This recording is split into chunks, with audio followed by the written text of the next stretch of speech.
I'm Matt Butler, Principal Analytical Lead at Google, and I work primarily with the major big box retailers who are customers of Google, and I help them glean insights and solve business problems using big data. Big data affects consumer behavior in a lot of different ways. I think consumer behavior essentially is the starting point that's generating a lot of this big data that's out there today. So whether it be what consumers are doing, where they're going, who they know, all those kind of things generate this ever-increasing quantity of data, and essentially that data is affecting what people are doing based upon how well companies, or just those people who are looking to interact with those customers, how well they're using that data. So if it's being used in the right way and it's providing value to consumers, it's affecting where they shop and what they buy and services they use and that kind of stuff. But at the same token, when it's not being leveraged in an effective way, it's the data isn't necessarily driving additional value for consumers. Companies can make a lot of strategic changes based upon big data and the powers that it has in terms of increasing personalization. I think that the two most fundamental strategies that a lot of companies who are doing this successfully are doing is, one, they are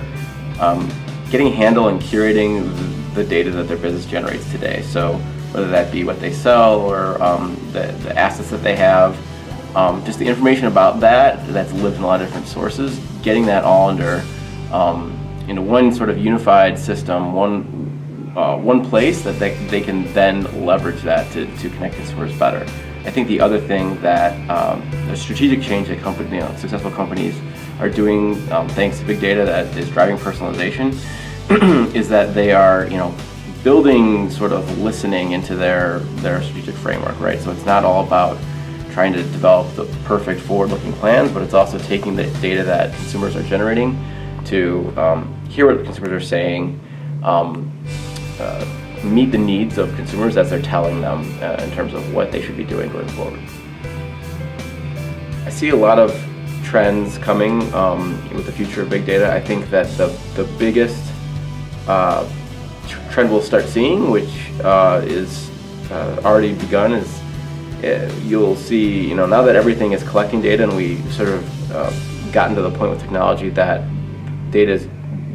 getting big and the scale that we've never seen before, it's now moving to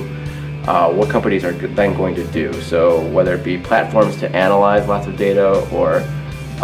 talent and essentially new fields where people are who are exposed and comfortable with data are able to actually glean important insights out of it and make correct business decisions and improve personalizations and those kind of things. Sort of the analysis and the next steps in terms of leveraging the data for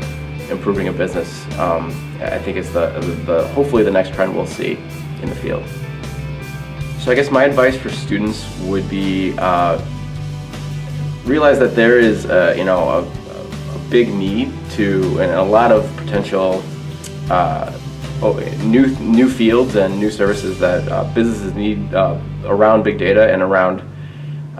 taking all of that and turning it into insights and finding truths and telling stories. And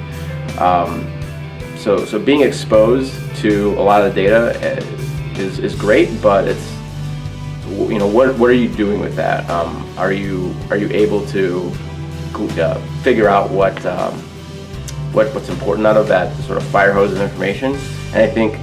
students can do that or begin working on doing that by not just getting comfortable with the science end of it, but at the same time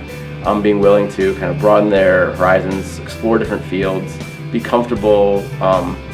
if you're a marketer, being comfortable with information or getting yourself at least somewhat comfortable with data. And if you're more of a data scientist or have more of that quantitative background, getting comfortable with storytelling, getting comfortable with marketing, getting comfortable with those disciplines.